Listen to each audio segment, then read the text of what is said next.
We're live. Oh my gosh, friends. Today I am going to be talking about hacks that I use to bring 70% of traffic to my site. I get asked all the time and why I preach about Pinterest. Well, I adore Pinterest. But so here's the thing. Pinterest drives 70% of traffic to my website from social media. 70% of the traffic from social media to my site is brought there by Pinterest. If I stopped using Pinterest, I would lose 70% of that traffic.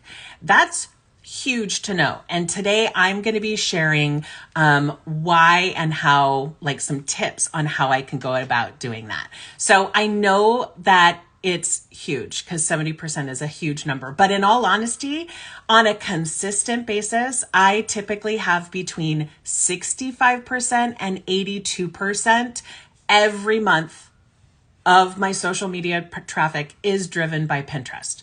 That's a lot of traffic. With over 400 million monthly active users on Pinterest, and because it's also the third largest search engine, it's really where you as a creative entrepreneur should be to drive more traffic to your content. And here's the bonus. It's evergreen. Evergreen. It's forever there. I have consistently seen some of my top pins are from 6 years ago. So I'm telling you, this is going to be the best thing for you if you haven't started. And if you have started working on Pinterest as a marketing thing, then you're going to find these tips, I believe, really helpful. So on this live, you're going to see a glimpse of me, the queen of Pinterest, my strategy tips, which you can start implementing today. So get those pens and notepads ready. But why would you? Well, Pinterest's superpower is to showcase your content, not just for 24 hours or even mere seconds like most social media platforms, but it will showcase your content for months. Driving your ideal client directly to you instead of you spending hours trying to find them each day. All right, enough with that. Here's those tips. Number 1, create regular, fresh pins all the time. Now, before you ask how many, I have recently signed up with another Pinterest expert to get really in-depth coaching for my agency, right? For working with clients.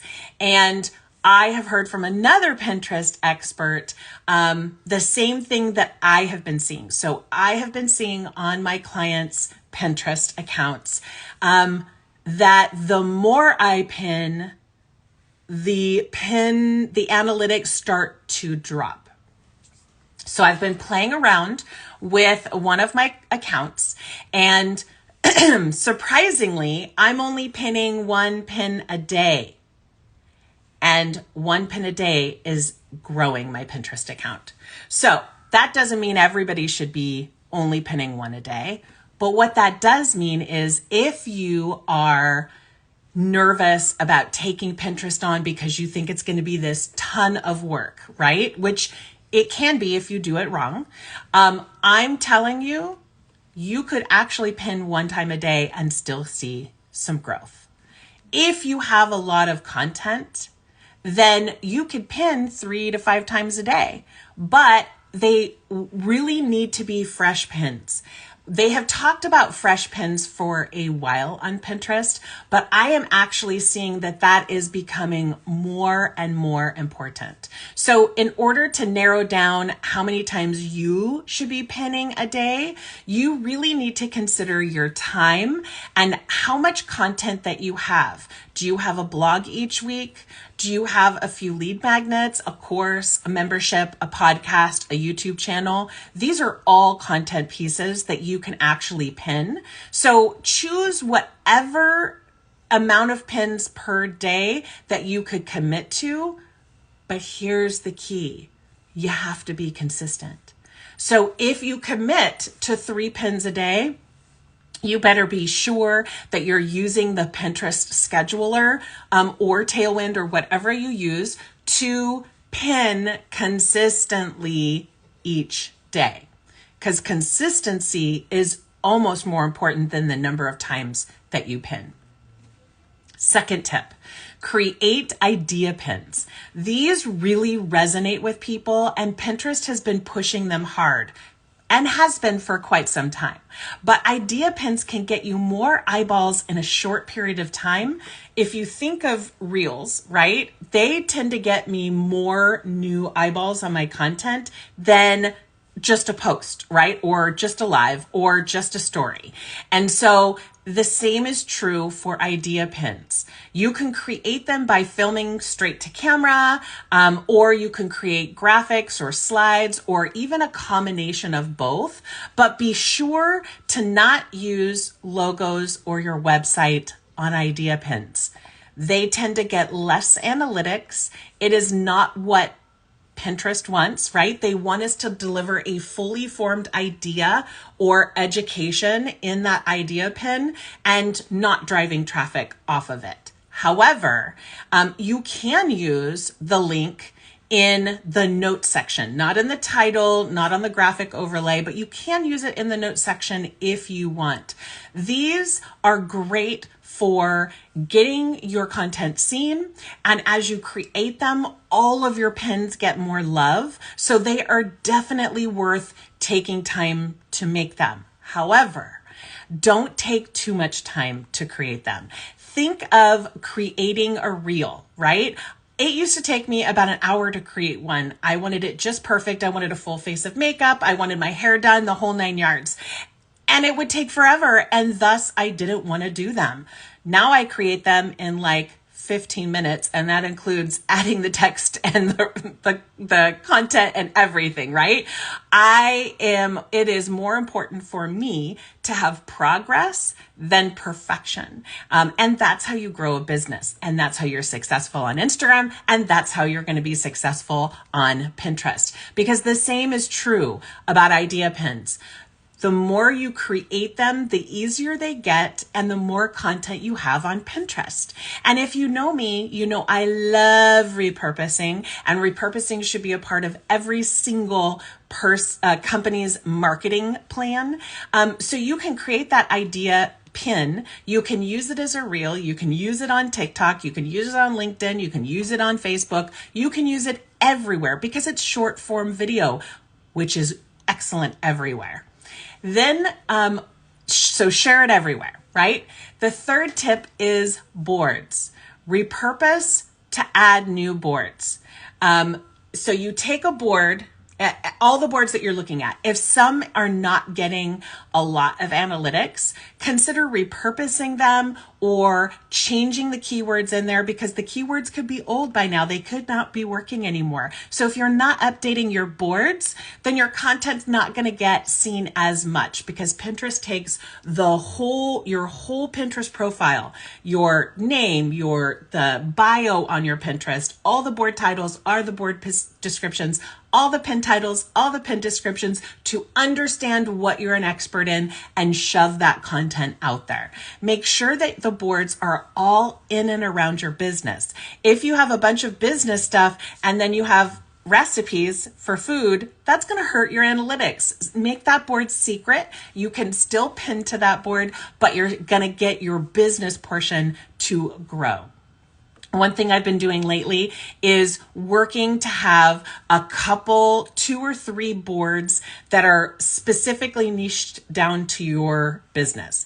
As an example, I have a Pinterest management client. She's pretty pep talks, by the way, because her letterpress note cards are gorgeous. If she's a self-proclaimed stationery snob, and she created this company because she didn't find the cards and note cards out there that were the quality that she wanted. So she created them. And I mean, she's got like paw prints and these bright colors, and it's gorgeous. Like, I can't go on about that. in any event, she creates amazing blog posts with really good content about stationery and letter writing. And so what we did was for her is we created 3 boards that are about that writing tips, right? So we had one board, we created 2 more boards. One is letterpress stationery tips, another one is stationery writing tips, and another one is stationery advice. We strategically used those keywords from research that we found that helps to drive traffic to her account, and we doubled the different boards that we can pin fresh pins to be able to bring more traffic to her site. It also allows people to use different search words, come to different boards, but it's all the same content that she's putting out.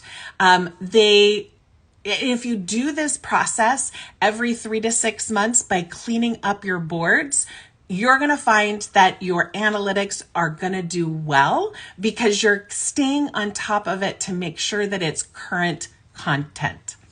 Tip number 4, there is a lot of advice and strategy hacks out there. And my concern is that people take them and run with them, and it can hurt their analytics over time because they think, okay, well, this person said that to do this, or this Pinterest expert said to do that. But if they said that a year ago, none of that's going to work today. Also, if you're taking a business that is not like your business, their advice, that might not help you as well, if that makes sense. So you want to have your business goals to decide on what your Pinterest strategy is going to be and knowing what Pinterest wants us to do. And you combine all of those into your Pinterest strategy. This is basically a simple reminder that you want to focus on what Pinterest tells us they want, which is the Pinterest best practices, and combine that with your business goals. If you are, as an example, launching something, create fresh pins for that at the very, very beginning of your launch so that it gives Pinterest a few weeks to spread your information around and start getting traffic to that. But then when you're done launching, make sure you change the content that's on that link that you pinned to Pinterest into a wait list so that you don't have a bunch of pins out there floating around that are going nowhere, right? The analytics tells you what's working and what isn't, but remember to give it time.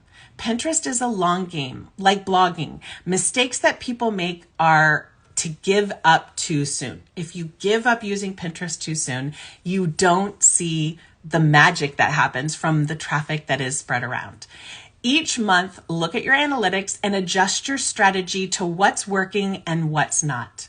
The 5th tip is find an expert to help you specifically create a strategy for you and your business and its goals, so that you can hit the ground running without wasting time on outdated information. And if you're looking for that, I am here to help you. I have a Pinterest strategy, Pinterest VIP intensive that the doors are closing tonight at 8 p.m. It is literally, you learn everything you need to learn about Pinterest, and you learn your entire strategy with me creating all of those keywords for you and your strategy so that after that day of education, you hit the ground running and you can just make it a fine oiled machine. So if you want to grow your client list without spending hours fighting algorithms, tweaking ads, or engaging in DMs, please come and check it out as I'm closing the signups tonight at 8 p.m. If you are interested, you can find out more at jenvasquezcoach.com/VIP or simply click the link in my bio. If you find one or more of these tips super helpful for you, I would love for you to comment below and let me know what you found helpful. If you apply any of these tips to your Pinterest and you see any growth, let me know that as well, because I would love to know more. Pinterest is my passion, and I love to share more tips with you like these. So I hope you continue to follow along. If you have any questions,